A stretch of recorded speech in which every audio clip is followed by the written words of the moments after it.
Good morning everybody. Sorry I'm all buttoned down. I think today is what our friends north of the border would call Dreich. I think that's how you say it. Definitely Dreich. But I'm not allowing that to get me down, because it's the first day after lockdown and I'm heading out for a good walk. We're kept at a kind of a low level, not much point in going up on the peaks today because you won't be able to see anything anyway. But stick with me because it's a nice interesting walk. Starting off on the Middlewood Way, which was the path of the Macclesfield, Poynton and Marple Railway, which ceased operating in about 1930s, and then later was turned into a walking and cycling and bridleway route that's widely used. So there's some interesting features along here. We turn off it fairly quickly, but we've also got a couple of canals. We take in the Peak Forest Canal and the Macclesfield Canal, and it's a circuit of around about 14 kilometres, maybe a little bit more. But lots of interesting stuff along the way. The station master's house. This disused railway kind of might seem like one of those old railways from nowhere to nowhere, but Poynton and I think Bollington were coal mining towns back in the day, so the railway would have carried a lot of coal and probably would have contributed to the decline of the Macclesfield Canal, which was built for the same purpose. Obviously the railway was built to make that a little bit more efficient. Okay then, at Bridge 18, it's only about a kilometre up from the A6 where we've parked. We take a left and head up. And just as you climb up from the railway, you'll see a sign for the canal, which is what we're after. Not going to join the canal at this point. We're just going to cross over the Macclesfield Canal and head on up towards Disley. Well, I wouldn't say it's brightening up, but on the internationally recognised Dreichness scale, I think it's gone down from a 10 to a 7. It is plenty muddy though. Here we go, first view of the Macclesfield Canal.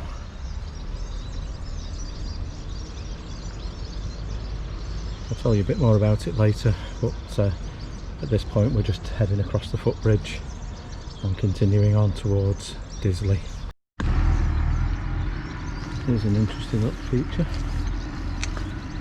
Right on the canal bridge, a Second World War concrete pillbox, which some enterprising person has made into his shed for his narrowboat mooring. Okay, that's an easy place to go wrong, so I'll just update you.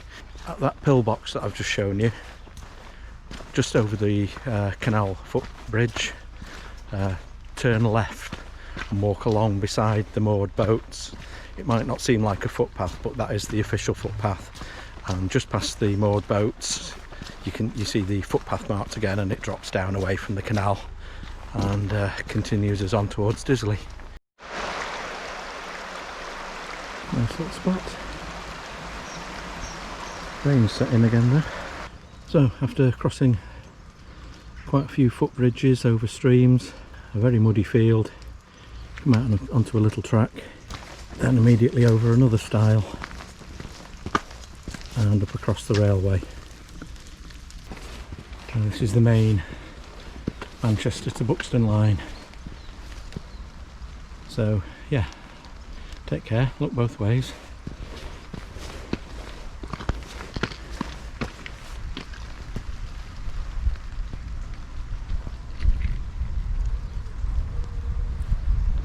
Tell you, this would make a very pretty walk on a nice summer day with no mud, but still great to be out after being locked away.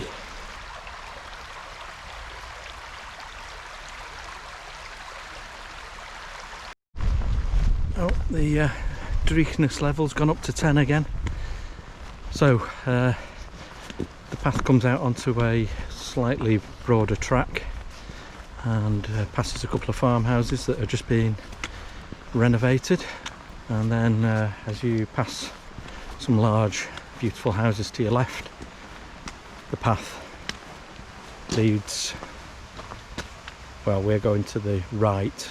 There is a sign for Disley to the left, but we're going to take a slightly different route. So we're following this one for Bollinghurst. And at the end of the field, turn left across the footbridge, and then you'll immediately see a stile to the right, and you need to take that. So don't carry on straight, just head over this stile. And if you're heading right, you'll see the sign for Lyme Park, because we've just entered the grounds of Lyme Park. So as you start to get up towards the little access roads within Lyme Park, just take a bit of care. Okay, so you want to pass straight across, keeping the pay kiosk to your right, and then head up to one of the gatehouses and leave the park at that gate. And we're taking the route that goes straight on, which should take us out near Disley. Right, I had hoped to show you the Lyme Park Cage, but it's enshrouded in mist on the top of that hill. You might just be able to see it. It was originally built back in around 1550, the original building, and then it was dismantled by a gentleman called Paul Lee, and rebuilt in around 1737, I think. And it's always been a kind of a banqueting hall, you know, hunting lodge type of use for the lords and ladies of the hall. You can't really see at the moment, but it looks a lot like, if you Google Lyme Park Cage, you'll see it looks a lot like the Tower of London.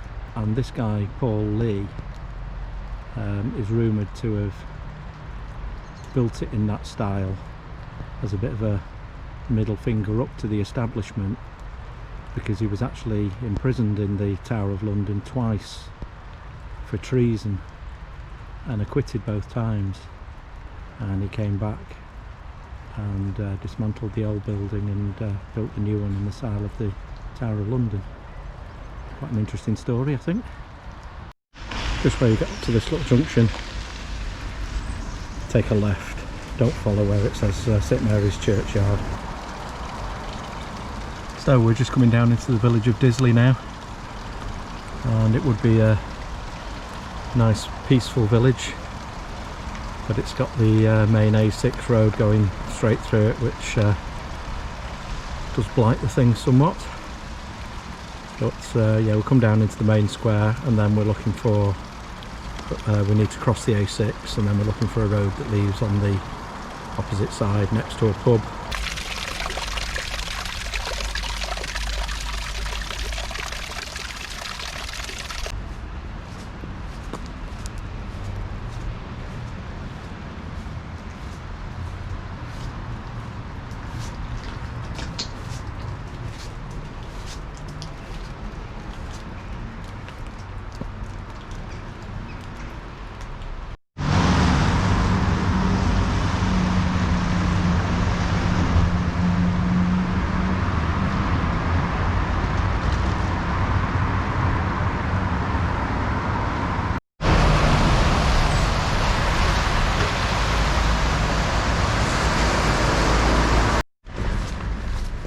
So the pub was called the Dandy Cock, and we turned left there down Hollingwood Road. We've gone around about 6 kilometres, so not quite halfway yet. as you go down Hollingwood Road under the railway bridge, and then you'll see a little left turn for Hagbank Lane. So turn left up there and it'll take you up to the canal.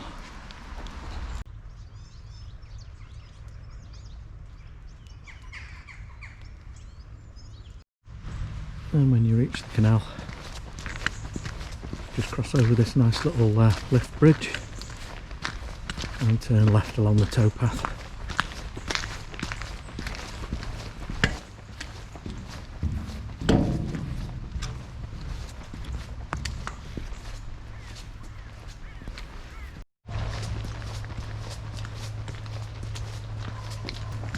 So the Peak Forest Canal was authorised by an Act of Parliament in 1794, and construction was completed in 1800, and it runs from Duckenfield out towards Manchester, and it has two termini at the other end, one in Whaley Bridge and the other just up at Buxworth.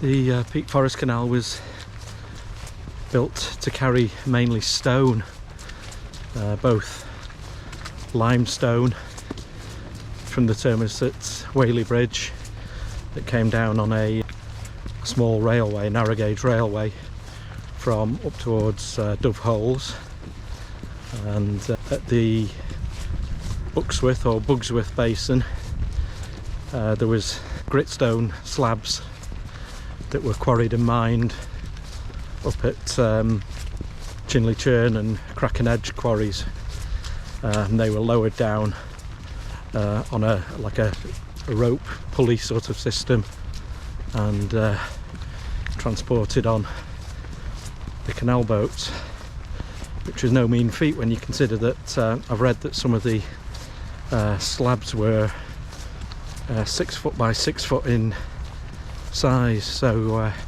huge slabs that must have weighed tons. This lift bridge has got kind of a cantilever system on it because it's carrying a slightly heavier section of road rather than just a footpath. The walk is pretty much all along canals now. I've got a few kilometres down towards Marple along the Peak Forest, and then we turn left onto the Macclesfield Canal and head back along there. The structure of this lift bridge is a little lighter than the last one because it's only carrying a farm track, and whilst the previous one had been electrified, so you kind of unlock a door with your British Waterways key and press a button, this one has actually got a hydraulic key, so you just wind it up with a windlass. Some of you may not know what these are. Big thick planks of wood with shaped ends, and then there's a narrow section built into the canal, and you can see that, a groove in the wall this side and a matching one in the wall that side. And those planks, if you get a breach in the canal wall, in the embankment, or in the clay that lines the canal and the water's escaping, the waterways men can drop those planks into the grooves, and that means that you only lose the water out of a small section of the canal. So there you go. These grooves in the stonework on the approach to the bridge were caused when the old boats were horse drawn, and as the horse came through pulling the tow rope, the angle against the bridge caused the ropes to run in grooves along there.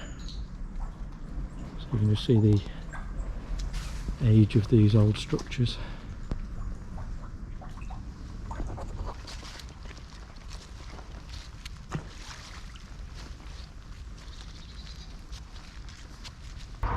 not very far from Marple now, so I've just found a bench and just sitting to have a bite to eat. The old cheese and pickle. So once I've had that, we'll get up to Marple Junction and show you around there, and then begin the final leg. Okay then, I've had my lunch, and just before we carry on, I'll just take you around the map. I parked up just here on the A6, and we went onto the Middlewood Way, underneath the railway. Sorry if there's a bit of road noise, there's a road just behind me. And then we took a left onto the Ladybrook Valley Trail, up this way, crossed over the Macclesfield Canal, little left at that military pillbox, and then dropped down onto this trail here. Crossed over the railway, and then followed along, back underneath the railway, along here, into Lyme Park, and then down here and drop down into Disley.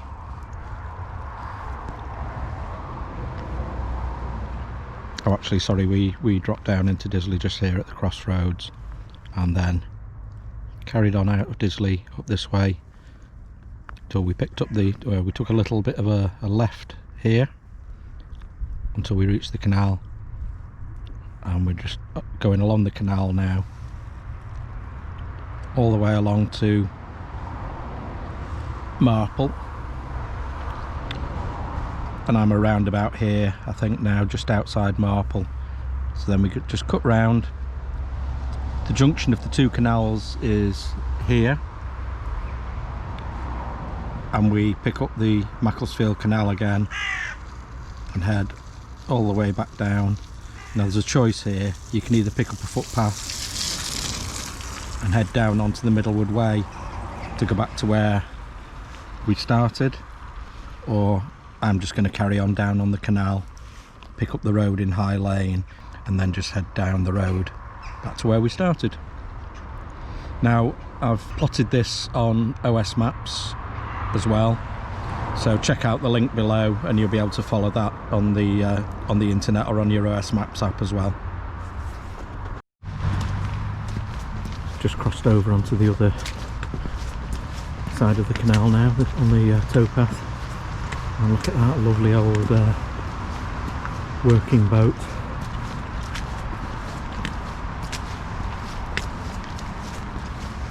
Fabulous sight. That's the motor of the pair, and just a bit further along is what they used to refer to as the butty boat, which was unpowered and was just towed along, just doubled the carrying capacity of by the boats working as a pair. You can see it's still got a rudder at the back, but it's not powered in any way.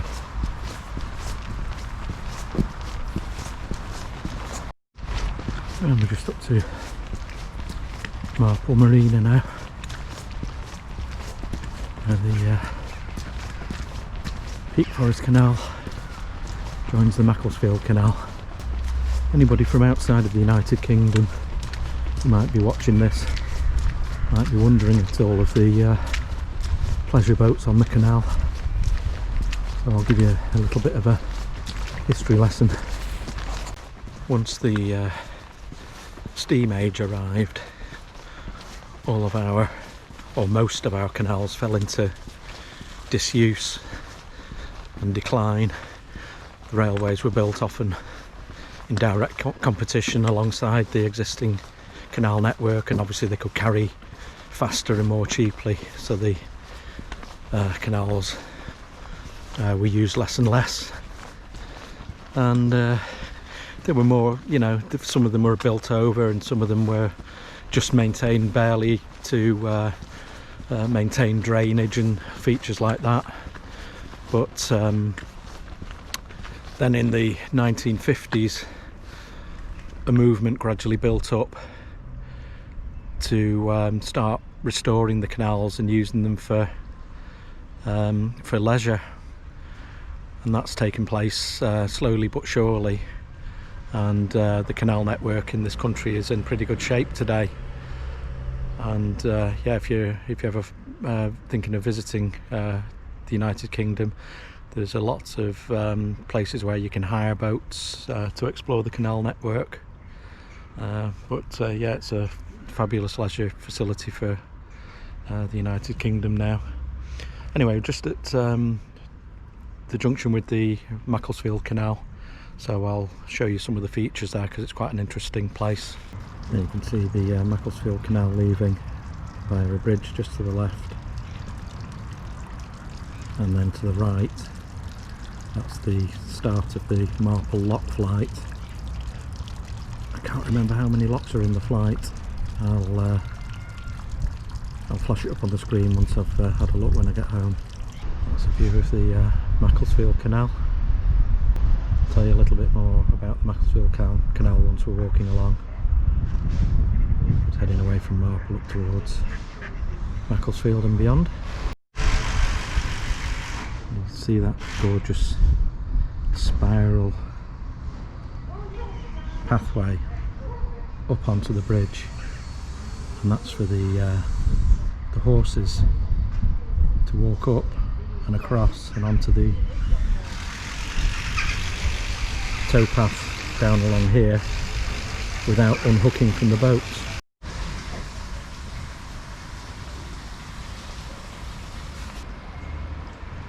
So they've got the lower gates open. I think there's somebody doing some work on it.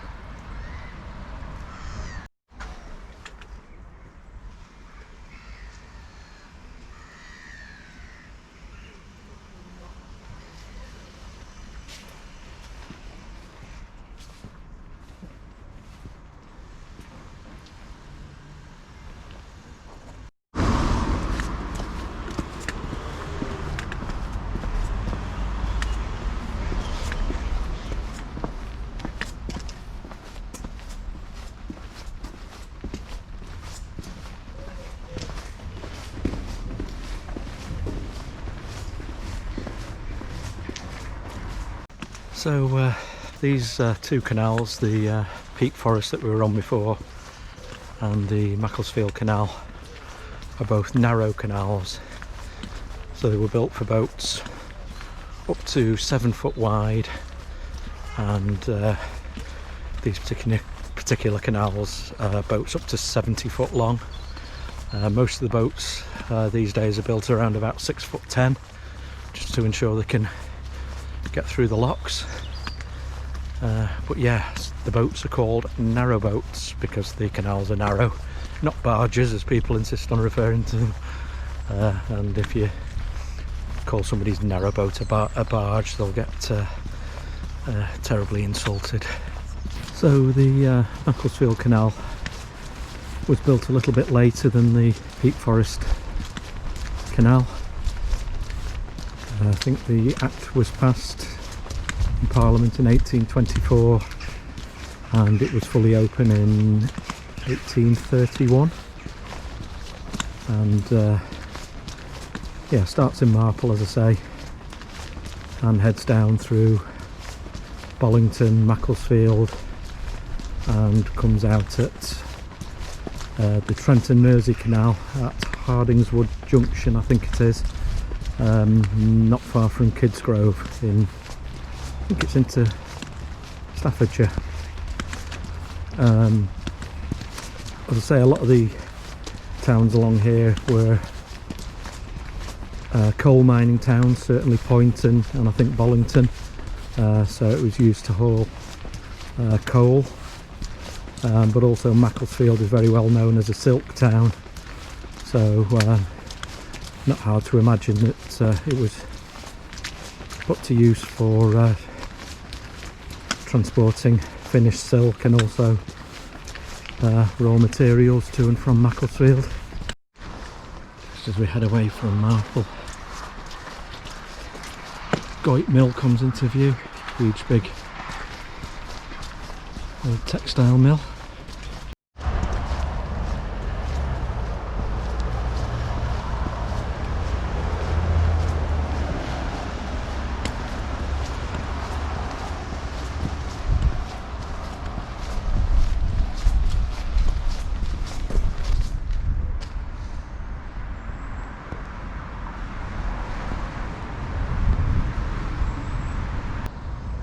The old loading crane there, presumably bales of cotton coming in, and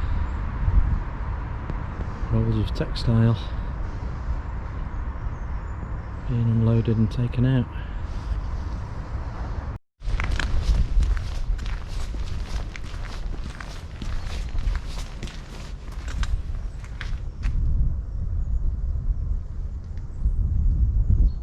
Those grooves from the ropes.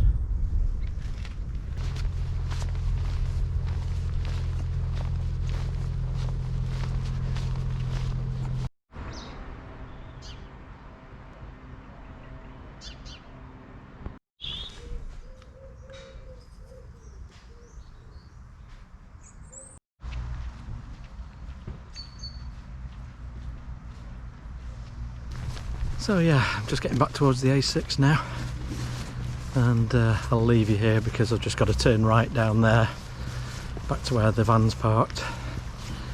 It's around about, by the time we get back, just under 16 kilometres, around about 15.5 kilometres, so just under 10 miles.